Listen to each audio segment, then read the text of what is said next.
Hello friends, welcome back to my channel. आशा करता हूँ आप सब अच्छे होंगे। दोस्तों, आजकल हम एक वर्ड बहुत ज़्यादा सुन रहे हैं, वो है एसआईपी। हर कोई कहता है एसआईपी में इन्वेस्ट करो, एसआईपी में इन्वेस्ट करो। तो आज हम इसी चीज़ के बारे में जानेंगे, आखिरकार ये एसआईपी होता क्या है। दोस्तों, आप लोगों ने घर में रखी गुल्लक तो देखी ही होगी। जब भी हमें पैसे मिलते थे, हम भाग कर जाते थे और उस गुल्लक में पैसे डाल देते थे और बहुत खुश होते थे कि हमारे पैसे सेव हो रहे हैं। तो ये एसआईपी भी एक गुल्लक ही होती है, बस ये डिजिटल गुल्लक है। जब हम अपनी उस वाली गुल्लक में पैसे डालते थे तो उसको तोड़ने पर हमें उतने ही पैसे मिलते थे जितने कि हमने उसमें डाले हैं। लेकिन अगर हम एसआईपी में पैसे डालते हैं तो इस पर हमें इंटरेस्ट भी मिलता है, मतलब इसमें पैसे डालने पर पैसे बढ़ते हैं। एसआईपी का फुल फॉर्म होता है सिस्टमैटिक इन्वेस्टमेंट प्लान, व्यवस्थित निवेश योजना। एसआईपी में हम मंथली, क्वार्टरली या हाफ ईयरली बेस पर इन्वेस्ट करते हैं। ज़्यादातर लोग मंथली बेस पर ही इसमें इन्वेस्ट करते हैं। जैसे अगर आपने 1 मार्च 2025 को 3 साल के लिए 4,000 रुपये की एक एसआईपी बनवाई, तो आपको 3 साल तक हर महीने 4-4 हज़ार रुपये उसमें इन्वेस्ट करने होंगे और 3 साल बाद आपको ये विद इंटरेस्ट के साथ मिलेंगे। अब समझते हैं कि हमें एसआईपी में इन्वेस्ट क्यों करना चाहिए और इसमें इन्वेस्ट करने के क्या क्या फ़ायदे होते हैं। एसआईपी में इन्वेस्ट की सबसे अच्छी बात यह है कि इसमें हम मिनिमम 100 रुपये मंथली से भी इन्वेस्टमेंट कर सकते हैं। पॉइंट नंबर 2, जैसा कि हम इसमें मंथली बेसिस पर इन्वेस्ट करते हैं तो इन्वेस्टर को टाइम भी मिल जाता है पैसे कलेक्ट करने के लिए। पॉइंट नंबर 3, एसआईपी में इन्वेस्टर को फ्रीडम रहती है, वो अपनी फाइनेंशियल नीड के हिसाब से किसी भी समय एसआईपी में इन्वेस्टमेंट को बदल भी सकता है या रोक भी सकता है। अब आप लोगों को ये तो पता ही होगा कि अगर किसी चीज़ का फ़ायदा होता है तो उसका नुकसान भी होता है। तो इसी प्रकार एसआईपी में इन्वेस्ट करने पर भी हमें कुछ नुकसान हो सकते हैं। आइए देखते हैं ये नुकसान हमें क्या क्या हो सकते हैं। पहली बात तो एसआईपी उन इन्वेस्टर्स के लिए नहीं है जो कम समय में ज़्यादा पैसा कमाना चाहते हैं, क्योंकि एसआईपी में प्रॉफिट उन्हीं को होता है जो ज़्यादा टाइम के लिए इन्वेस्टमेंट करते हैं, कम टाइम के लिए नहीं। पॉइंट नंबर 2, एसआईपी तब काम नहीं करता है जब बाज़ार समय के साथ ऊपर जा रहा होता है, क्योंकि जब बाज़ार ऊपर जाता है तो हर बार खरीदी गई यूनिट पिछली वाली से अधिक मूल्य पर होती है।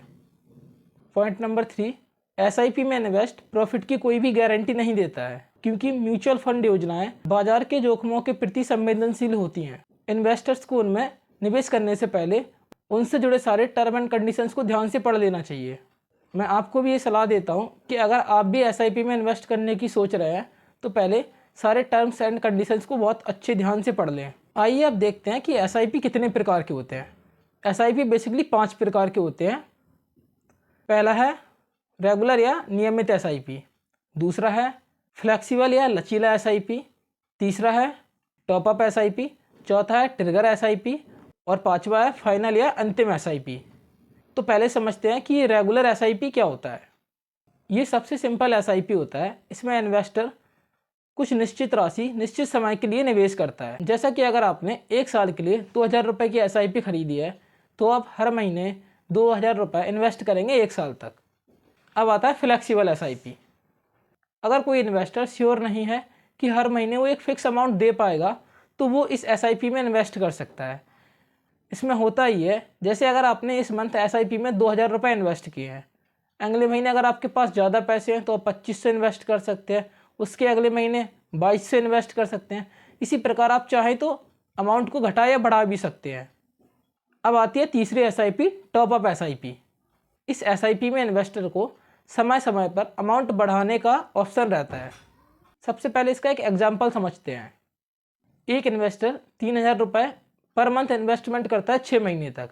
6 महीने के बाद वो अमाउंट को बढ़ा के 4,000 कर देता है, फिर अगले 6 महीने तक 4,000 इन्वेस्टमेंट करता है, फिर उसके बाद वो 5,000 रुपये कर देता है, फिर अगले 6 महीने तक 5-5 हज़ार इन्वेस्टमेंट करता है। तो समय के साथ वो अमाउंट को बढ़ा सकता है और बढ़ाते हैं इन्वेस्टर्स। वो इस वजह से बढ़ाते हैं क्योंकि इसके 2 फ़ायदे होते हैं।